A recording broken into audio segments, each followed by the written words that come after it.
Salam waras, selamat datang di Agamepedia.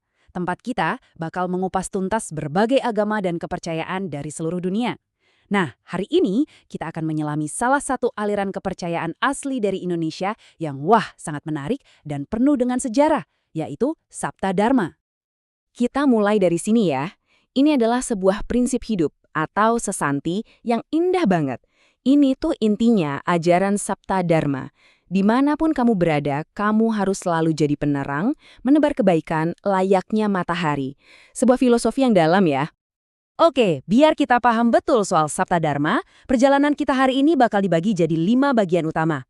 Mulai dari kelahirannya yang super unik, kita bedah ajarannya, lalu kita lihat perjuangan mereka, sampai titik balik penting dalam sejarah hukum Indonesia.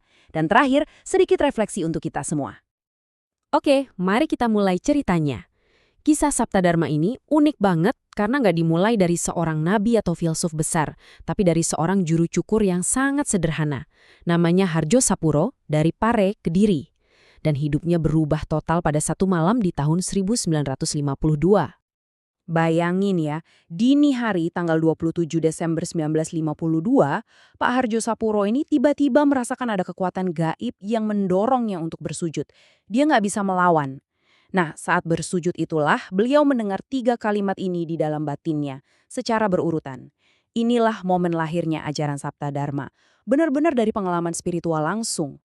Dan ternyata pengalaman spiritual itu baru permulaan. Selama beberapa tahun berikutnya, serangkaian wahyu terus datang kepada beliau. Secara bertahap, wahyu-wahyu ini membangun sebuah kerangka ajaran yang utuh, mulai dari ritualnya, ajaran moralnya, sampai akhirnya nama Sabta Dharma itu sendiri diwahyukan di tahun 1955. Nah, dari sejarahnya yang unik itu, sekarang yuk kita bedah lebih dalam lagi. Apa sih sebenarnya keyakinan inti yang jadi fondasi para penghayat Sabta Dharma? Apa yang membuat ajaran ini begitu khas? Dalam Sabta Dharma, Tuhan itu disebut Allah yang Maha Kuasa. Nah, konsep ketuhanan mereka ini dirangkum dalam apa yang disebut Pancasila Allah. Jadi ini adalah keyakinan pada 5 sifat luhur Tuhan yang absolut, agung, rahim, adil, wasesa, dan langgeng. Inilah fondasi keyakinan mereka tentang Sang Pencipta. Dari fondasi itu, lahirlah 7 kewajiban suci atau wewarah pitu yang jadi panduan hidup mereka sehari-hari.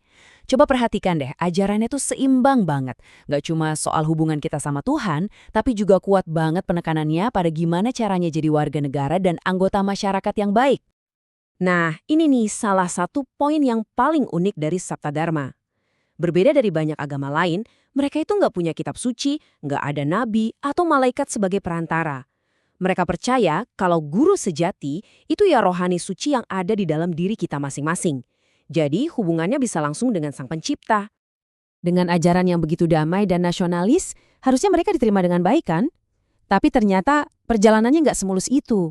Selama puluhan tahun, para penganut Sabta Dharma harus menghadapi berbagai tantangan sosial dan hukum yang berat. Padahal, lihat deh, ajaran mereka sendiri itu menunjukkan komitmen yang luar biasa pada negara. Salah satu dari wewarah pitu secara eksplisit mewajibkan untuk turut serta membela nusa dan bangsa. Ini adalah bukti cinta tanah air yang sangat kuat. Tapi ironisnya, di tengah komitmen kebangsaan itu, realitas sosial yang mereka hadapi justru kebalikannya. Selama bertahun-tahun, mereka sering sekali dapat stigma negatif, dicap sebagai aliran sesat, yang akhirnya menyebabkan berbagai bentuk diskriminasi. Dan stigma ini bukan cuma omongan loh, ini adalah penderitaan nyata yang mereka alami selama puluhan tahun. Jenazah mereka pernah ditolak di pemakaman umum, tempat ibadah mereka dirusak, anak-anak mereka dikucilkan, atau bahkan dipaksa belajar agama lain di sekolah, sampai urusan dasar kayak bikin KTP dan surat nikah aja dipersulit. Ini perjuangan mereka sehari-hari. Nah, di tengah semua kesulitan itu, akhirnya datanglah sebuah titik balik. Sebuah momen hukum yang sangat penting yang mulai mengubah nasib Sabta Dharma dan juga ratusan aliran kepercayaan lain di seluruh Indonesia. Inilah dia perubahannya. putusan Mahkamah Konstitusi di tahun 2017 ini krusial banget. Sebelumnya, kolom agama di KTP mereka itu ya dikosongkan, atau mereka terpaksa memilih salah satu dari 6 agama resmi. Tapi setelah putusan ini, akhirnya mereka bisa dengan bangga menuliskan penghayat kepercayaan di KTP mereka. Sebuah pengakuan negara yang sudah lama dinantikan. Dan putusan ini dampaknya luas banget loh. Angka ini, 138.791, adalah jumlah warga negara yang tercatat resmi sebagai penghayat kepercayaan per Juni 2017. Artinya, ada ratusan ribu orang yang sebelumnya identitas keyakinannya seolah nggak dianggap oleh negara, sekarang akhirnya punya hak yang sama. Dampaknya pun bukan cuma di atas kertas. Pengakuan dari negara ini perlahan-lahan mulai mengubah cara pandang masyarakat. Dengerin deh kesaksian dari Erliana, seorang penganut muda. Dia bilang, dulu orang curiga, sekarang malah banyak yang penasaran. Ini adalah pergeseran sosial yang sangat positif. Tapi perjuangannya ternyata belum sepenuhnya selesai.